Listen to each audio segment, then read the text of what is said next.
Kita lanjut bahas BTTH Kaisar Api episode 21. Oke lah, gak usah banyak mang-ming-meng. Kita langsung masuk aja ke pembahasan.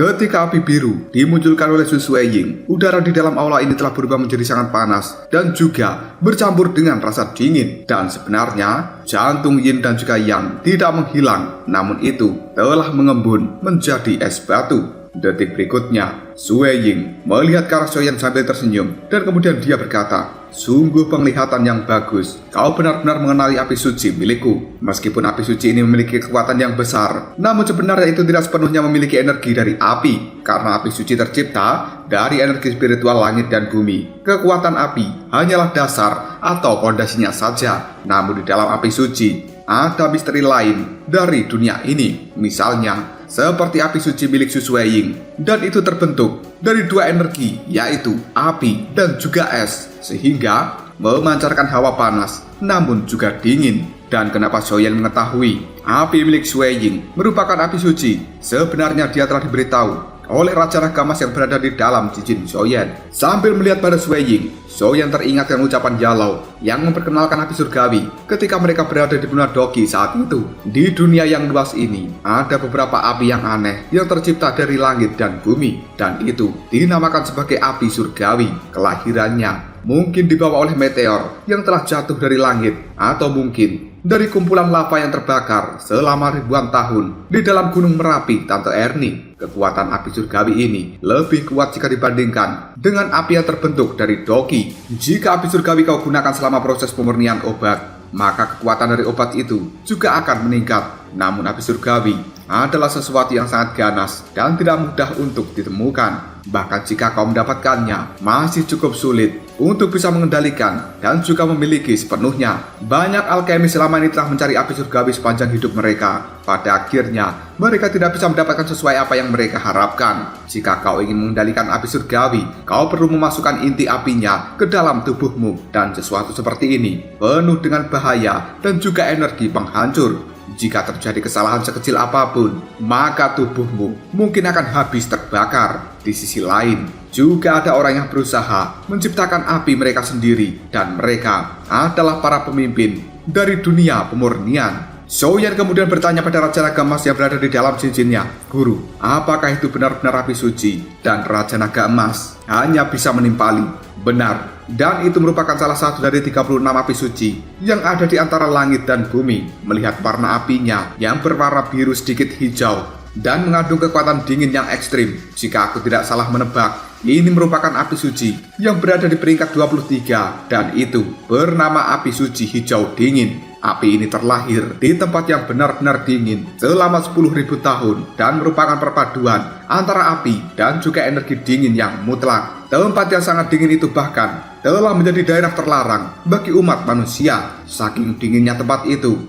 bahkan seseorang yang berada di tahap dosian tidak bisa bertahan selama lebih dari 10 menit karena aura dan juga darah di dalam tubuh mereka akan langsung dibekukan. Selain itu, menaklukkan api suci yang lahir dengan kekuatan spiritual langit dan bumi itu tidaklah mudah. Api suci dari gadis ini jauh lebih kuat jika dibandingkan dengan api surgawi milikmu, dan bahkan lebih sulit untuk ditaklukkan. Xiaoyan hanya mengangkat alisnya ketika dia melihat pada Sueying. Tidak disangka bahwa dirinya akan bertemu dengan orang yang benar-benar memiliki api suci ketika datang ke benua Dodi ini. Xiaoyan merasa api suci milik Sueying mirip dengan api tulang dingin milik Yalou saat itu, karena bisa memancarkan hawa panas yang bercampur dengan hawa dingin. Dengan kata lain, api hijau dingin merupakan rajanya api tulang dingin. Xiaoyan memandang Sueying dengan raut wajah yang cukup serius, dan kemudian dia menebak, pastilah asal-usul dari gadis cantik ini tidak sembarangan. Dari apa yang dikatakan oleh Wu Huan sebelumnya, Xiaoyan tahu bahwa gadis ini tidak berasal dari benua Xuanling dan benua Dodi. sebenarnya telah dibagi menjadi 4 wilayah benua. Kecuali benua Swanling, kekuatan dari 3 benua lainnya sangatlah tirani. Generasi muda mereka bukanlah sesuatu yang bisa dibandingkan dengan generasi muda dari benua Swanling ini. Xiaoyi yang berada di bahu dari Xiaoyan awalnya ketakutan, namun selanjutnya dia terlihat gembira. Dan ini membuat Xiaoyan bingung apa sebenarnya hubungan antara api surgawi dan juga api suci. Manik-manik putih yang berada di tangan Shuai Ying kini telah bergetar, kemudian memunculkan cahaya pelindung secara otomatis. Tidak lama kemudian, boom! Hal itu meledak dengan keras dan memancarkan doki yang cukup agung. Melihat pemandangan seperti ini, mata Xiaoyan penuh dengan minat dan di dalam hati masih menginginkan untuk mendapatkan manik-manik itu. Namun Xiaoyan ketika melihat pada Shuai Ying, dia tidak berani melangkahkan kaki untuk maju. Sementara Shuai Ying kembali mengeluarkan api dari teratai yang berada di bawah kakinya dan semuanya membakar manik-manik berwarna putih. Hal ini membuat manik-manik putih itu dengan cepat meleleh dan kemudian berubah menjadi cairan putih. Hal tersebut juga telah memancarkan sebuah fluktuasi yang cukup aneh. Xiaoyan yang menyaksikan hal ini merasakan sebuah tekanan di dalam tubuhnya. Bahkan aura di dalam tubuh Xiaoyan tampaknya telah beredar dengan cukup lambat. Dan raut wajah Xiaoyan bahkan telah berubah menjadi cukup serius. Pandangan mata Xiaoyan kemudian melihat pada manik-manik hitam yang sebenarnya masih berada di tangan dari kerangka yang duduk di atas kursi batu. Hal ini membuat Xiaoyan berniat untuk mengambil benda tersebut.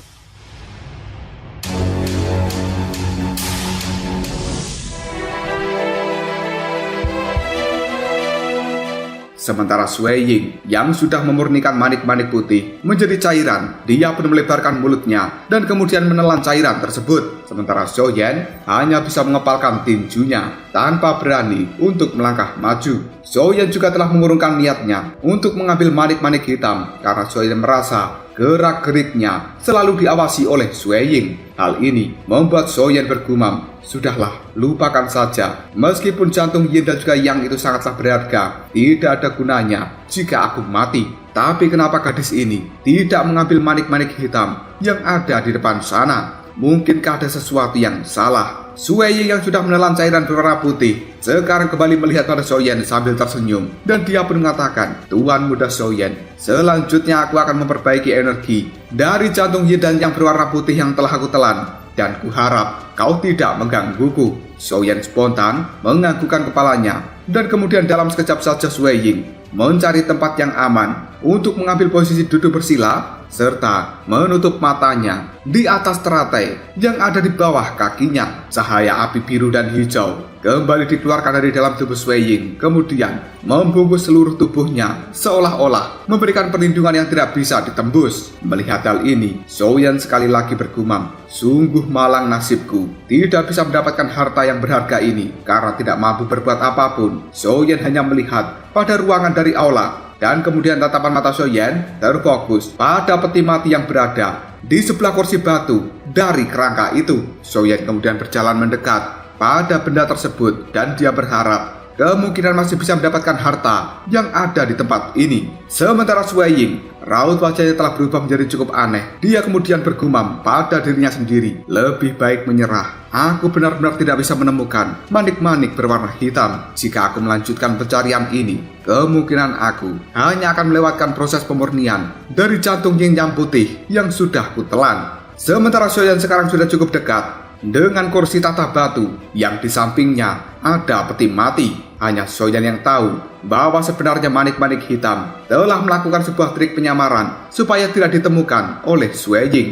Xiaoyan sudah berada di hadapan dari peti mati. Dia kemudian dengan lembut mengayunkan tangannya dan membuka tutup dari peti mati tersebut. Xiaoyan bisa melihat bahwa di dalam peti mati sebenarnya ada kerangka dengan banyak perhiasan emas dan juga perak. Xiaoyan menduga bahwa ini adalah kerangka dari seorang wanita dan seharusnya memiliki hubungan dengan kerangka yang duduk di atas kursi batu. Xiaoyan kemudian mulai mencoba mencari sesuatu, namun dia tidak menemukan apapun selain perhiasan emas dan juga perak ini yang membuatnya hanya bisa menghela nafas dengan panjang. Raut wajah Xiaoyan sekarang terlihat cukup kecewa. Beberapa menit kemudian Xiaoyan tahu bahwa sebenarnya Shuai Ying sudah berada di dalam mode serius dalam penyerapan manik-manik putih yang telah dia telan. Hal ini membuat Soyen memiliki kesempatan. Dia bergerak dengan sangat cepat, kemudian menyambar manik-manik hitam yang ada di tangan kerangka yang telah duduk di atas kursi batu. Ketika Soyen berhasil mendapatkan manik-manik hitam, tiba-tiba saja dari samping Sui Ying, boom, terdengar sebuah ledakan yang membuat Sui Ying menjadi terkejut. Sui Ying kemudian membuka matanya dan spontan dia berkata, sebenarnya di tempat ini ada sebuah formasi. Dia benar-benar tidak menyadari kenapa di dekatnya ada sebuah formasi misterius, dan dia kemudian segera bergumam, apakah sebenarnya formasi ini telah dibentuk oleh Soyen dengan kekuatannya yang hanya berada di bintang 3 Dodi tahap menengah. Tidak mungkin untuk membentuk formasi yang tidak aku sadari. Tatapan mata dari Sui Ying kemudian melihat ke arah Soyen, dan dia terlihat cukup kaget karena di tangan Soyen ada manik-manik berwarna hitam yang bahkan Sui Ying tidak bisa menemukan manik-manik itu sebelumnya karena telah menyembunyikan dirinya sendiri, dan tidak disangka benda itu sekarang benar-benar berada di tangan dari Soyen. Sui Ying kemudian berteriak, berikan manik-manik hitam itu padaku. Dia melambaikan tangannya dan api biru langsung melesat menuju ke arah Soyen. Barulah Soyen menyadari bahwa sebenarnya Sui Ying telah terjebak di dalam formasi yang telah dibuat oleh pemilik reruntuhan, makanya dia tidak bisa menemukan manik-manik berwarna hitam. Soyen yang sudah mendapatkan manik-manik hitam itu tidak mau menyerah, namun dia juga tahu kehebatan dari api suci. Dalam sekejap, Soyen menelan manik-manik hitam dan kemudian dia kabur menggunakan gerakan 3000 petir dari sisi kerangka di atas kursi batu. Pada akhirnya, boom! Serangan api biru itu mengenai kerangka dan juga membakarnya. Hal itu tidak hancur, namun tiba-tiba saja malah muncul sebuah cahaya redup yang di dalamnya seperti ada sebuah gulungan. Melihat hal ini, Soyen tidak tinggal diam dan kemudian dia kembali melesat untuk mengambil cahaya redup itu lalu memasukkannya ke dalam cincin penyimpanan. Sui Ying cukup terkejut melihat apa yang dilakukan oleh Soyen. Dia juga menyadari dan bisa merasakan bahwa cahaya redup yang baru saja keluar tampaknya memiliki sesuatu yang luar biasa di dalamnya. Namun Sui Ying yang sedang dalam kondisi tidak bisa diganggu gugat, dia tidak berniat untuk mengejar Soyen. Sui Ying akan menyelesaikan proses penyerapan. Bagaimanapun juga dia tahu bahwa Soyen tidak akan pernah bisa kabur dari reruntuhan. Setelah dia mengurus energi dari manik-manik putih di dalam tubuhnya dan berhasil melakukan penyerapan dengan sempurna, dia akan kembali mengejar Soyen dan kemudian mengambil manik-manik hitam yang ada di tangannya.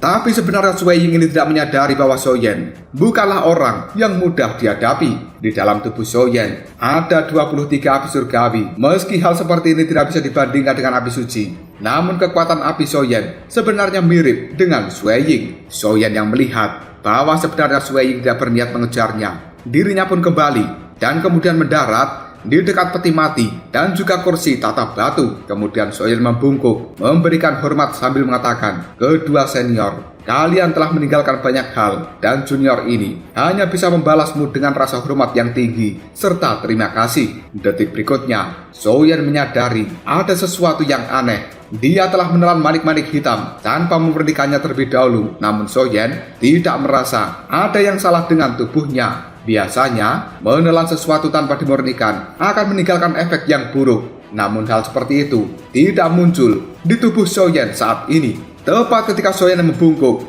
dia telah menemukan sebuah tulisan yang berada di dinding dari peti mati. Dan Soyen kemudian membacanya, dalam hidupku ini, aku telah hidup dengan kekuatan Yang, sementara kekasihku telah hidup dengan kekuatan Yin. Dan setelah kita mati, hal itu telah menjadi jantung Yin dan juga Yang. Soyen kemudian juga menemukan tulisan yang berada di samping kursi batu.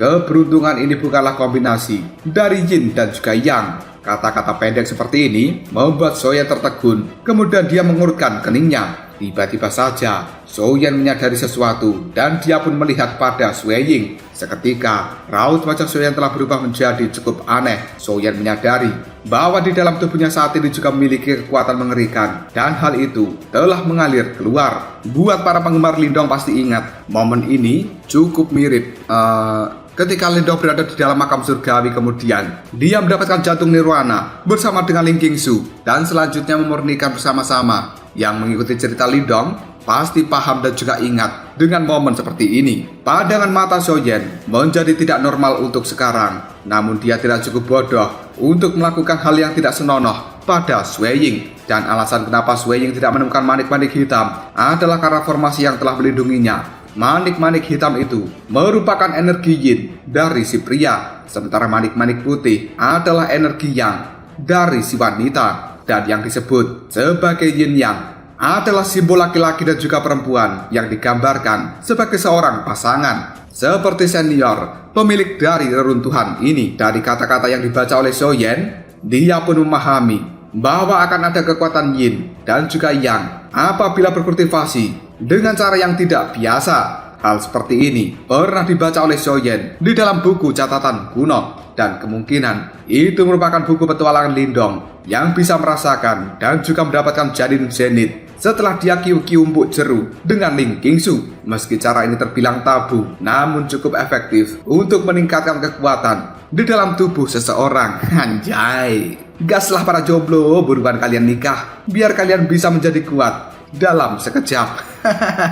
Soyen akhirnya menyadari bahwa pemilik reruntuhan merupakan pasangan kekasih yang sebenarnya berkultivasi dengan cara kiu-kiu umbuk jeru, dan akhirnya di dalam tubuh masing-masing telah terbentuk energi yin dan juga energi yang, karena mereka sering melakukan kiu-kiu umbuk jeru di dalam tempat ini. Memikirkan hal seperti itu saja membuat raut wajah Soyen menjadi cukup aneh. Dia kemudian melihat pada Sui Ying yang masih memejamkan mata di atas teratai miliknya, dan hingga detik ini Sui Ying masih terlihat baik-baik saja. Jika dilihat dari tulisan yang telah dibaca oleh Soyen, nasib buruk akan dialami bagi mereka yang memurnikan dan juga menyerap jantung yin dan juga yang tanpa memiliki seorang pasangan, karena hal itu akan memicu energi tertentu yang luar biasa, kemudian membakar atau membekukan tubuh dari orang tersebut. Namun hal ini tidak terjadi pada Sui Ying dan membuat Soyen segera bergumam, apakah sebenarnya tulisan itu hanyalah sebuah tipuan, atau mungkinkah manik-manik putih yang telah ditelan oleh Sui Ying kehilangan efeknya karena sudah lama berada di dalam tempat ini. Baru saja Soyen berkata seperti itu, tiba-tiba saja boom,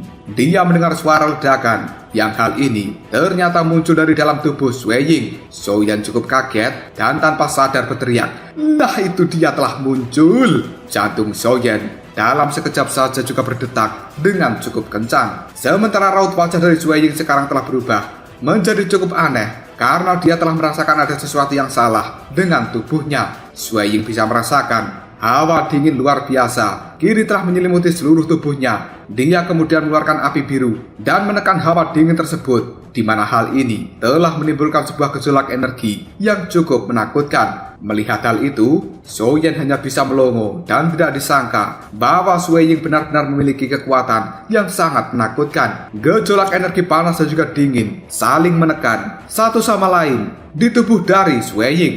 Namun hal seperti ini tidak berlangsung lama, yang akhirnya energi panas milik Sui Ying kalah dengan energi dingin, di mana saat ini seluruh tubuh dari Sui Ying benar-benar telah diselimuti oleh energi dingin yang murni.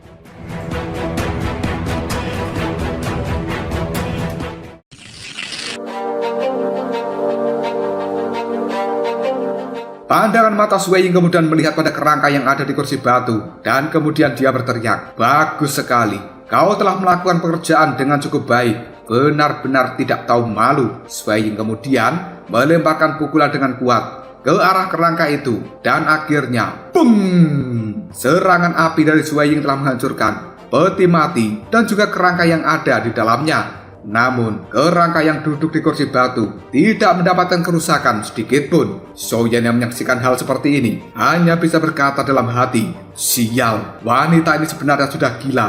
Dia dengan berani mengambil warisannya, namun malah menyerang si pemberi warisan." Tidak ingin terjerat dengan keributan ini, Soyen dengan hati-hati bergerak mundur karena dia takut terkena amukan dari wanita gila yang tidak jelas itu. Dari kehancuran kerangka di dalam peti mati, sekarang telah berubah menjadi cahaya merah kecil yang berkedip di udara. Namun hal seperti ini tidak disadari oleh Soyen dan juga Sui Ying. Tiba-tiba saja Sui Ying tubuhnya bergetar dan dia merasakan ada api yang keluar dari dalam tubuhnya. Namun ini bukanlah api panas, dan sebaliknya adalah api dingin yang luar biasa yang membuat seluruh tubuh dari Sue Ying seolah-olah akan membeku. Dengan kekuatannya sekarang, memang cukup sulit untuk menahan kekuatan dari puncak Dodi Bintang 7. Pandangan mata Sue Ying kemudian melihat pada Soyen. Hal ini membuat Soyen ketakutan. Dia buru-buru bergerak mundur sambil tersenyum mengatakan, "Nona Sue Ying, kurasa aku sedang kebelet pipis. Jadi aku pergi dulu dari tempat ini. Dadah, selamat tinggal."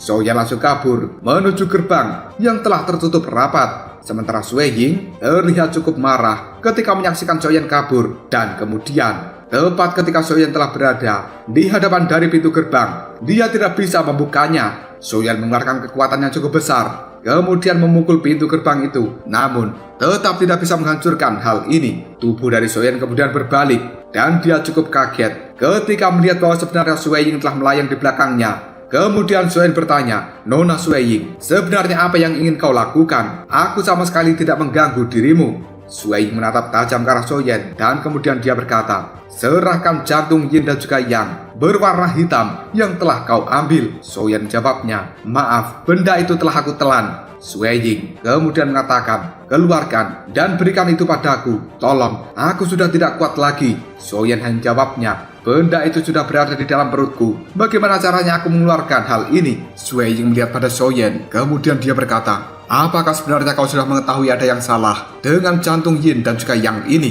Soyen dengan cepat memberikan penjelasan, "Aku baru saja mengetahui hal itu dari tulisan yang ada di peti mati. Tapi ketika aku baru menemukannya, kau telah mencoba untuk memperbaiki energi dari hati Yin dan juga Yang putih yang sudah kau telan. Apakah sebenarnya kau tidak merasa ada sesuatu yang salah dengan hal ini?" Raut wajah dari Sue Ying sekarang telah berfluktuasi. Jelas dirinya sangat marah karena tidak menemukan informasi yang tertulis di peti mati tersebut. Sue Ying mengetahui bahwa untuk menyerap kekuatan dari Yin dan juga Yang ada beberapa cara. Salah satunya adalah Qiu-Qiu Empuk Jeru, dan satunya lagi adalah menyerap kekuatan dari manik-manik hitam dan putih secara bersama-sama. Namun saat itu, Sue Ying telah kehilangan manik-manik berwarna hitam dan tidak bisa menemukannya sama sekali. Makanya dia terpaksa hanya memurnikan manik-manik putih yang telah dia telan. Namun dia tidak mengetahui bahwa akan muncul efek seperti ini. Sue Ying kembali melihat pada Soyen dan kemudian dia berkata sekali lagi, "Tuan muda Soyen." Ucapan itu membuat Soyen merasa bahwa Sue Ying telah melunak. Kemudian dia bertanya, "Ada apa?"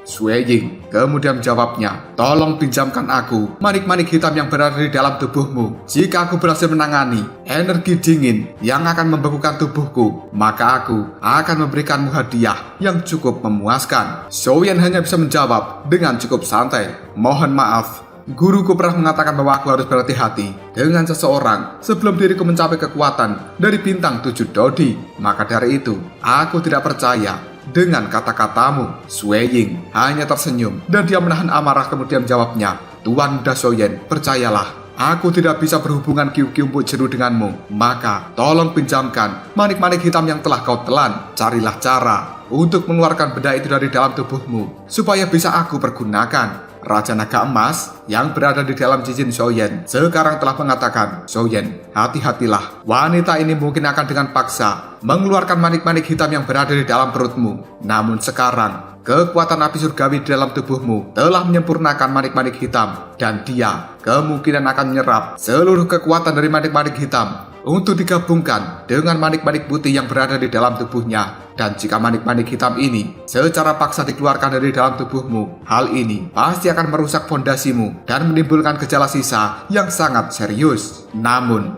jika gadis itu ingin melakukan dengan cara yang normal, yaitu Qiu-Qiu Empuk Jeru, maka kedua belah pihak akan mendapatkan banyak manfaat. Dan gadis ini sepertinya tidak akan pernah melakukan Qiu-Qiu Empuk Jeru dengan dirimu, karena dia adalah gadis yang menyendiri dan juga arogan. Dan cara satu-satunya yang akan dilakukan oleh gadis itu kemungkinan dengan paksa membuka perutmu, kemudian mengeluarkan manik-manik hitam.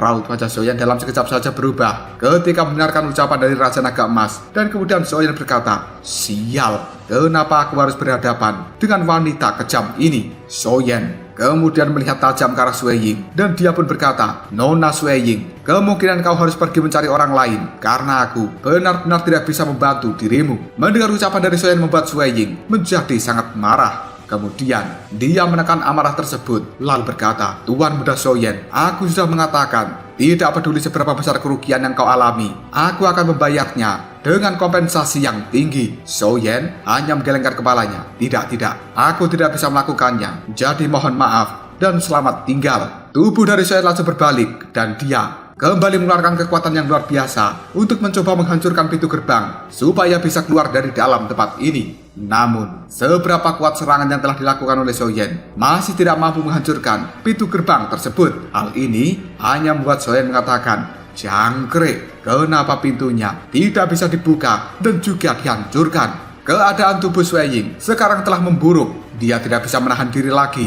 Kemudian melambaikan tangannya, dan kekuatan api biru hijau telah meledak dari teratai yang ada di bawah kakinya. Kemudian hal tersebut meluncur ke arah Soyen.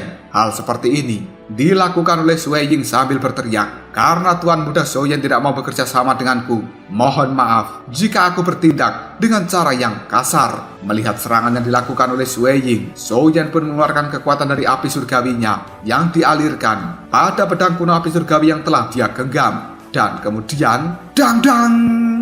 Serangan dari Sui Ying itu berhasil ditahan oleh Soyen. Namun kali ini, tubuh dari Soyen terlempar mundur beberapa langkah. Jelas serangan dari Sui Ying adalah sesuatu yang tidak bisa diremehkan. Detik berikutnya Soyen bisa melihat sebuah cahaya biru yang kembali melesat ke arahnya, dan sekarang telah menutupi seluruh pergerakan dari Soyen. Hal ini benar-benar membuat Soyen kesulitan untuk menggerakkan pedang api surgawi yang ada di tangannya. Namun Soyen yang tidak ingin mati di dalam tempat ini hanya bisa berteriak, "Jangkrik, jika kau ingin bertarung sampai mati denganku, maka aku akan melayani dirimu." Dalam sekejap saja tangan dari Soyen membentuk sebuah segel, karena dia sekarang telah mempersiapkan untuk membuat api teratai pemusnahan. Dan sekarang ada sesuatu yang cukup unik. Tiba-tiba saja kekuatan api milik Sui Ying yang sebelumnya dilemparkan kepada Soyen sekarang dengan cepat memasuki tubuh Soyen dan kemudian mencoba untuk melakukan pemindaian. Hal seperti itu membuat raut wajah dari Sui Ying dipenuhi dengan keterkejutan, dan spontan dia berkata, "Bagaimana bisa ini terjadi? Sebenarnya manik-manik hitam yang berada di dalam tubuhmu sudah kau sempurnakan." Ketika api biru hijau dari Sui Ying memasuki tubuh dari Soyen, tiba-tiba saja api itu telah bertemu dengan sebuah penghalang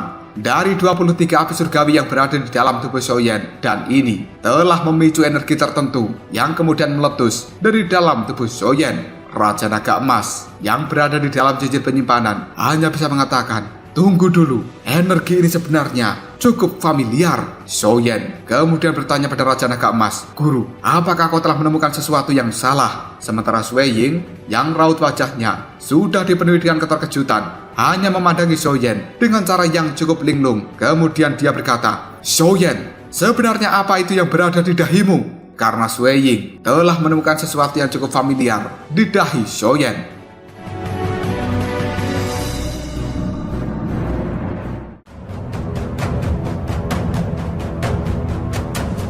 Lalu apakah yang akan terjadi selanjutnya? Sebenarnya, apa yang dilihat oleh Sui Ying? Kenapa dia tiba-tiba saja terkejut ketika melihat hal tersebut? Dan seolah-olah mengenali sesuatu yang telah muncul di dahi Soyen itu. Jika kalian penasaran, tunggu aja jawabannya di next video. Koprol Shop.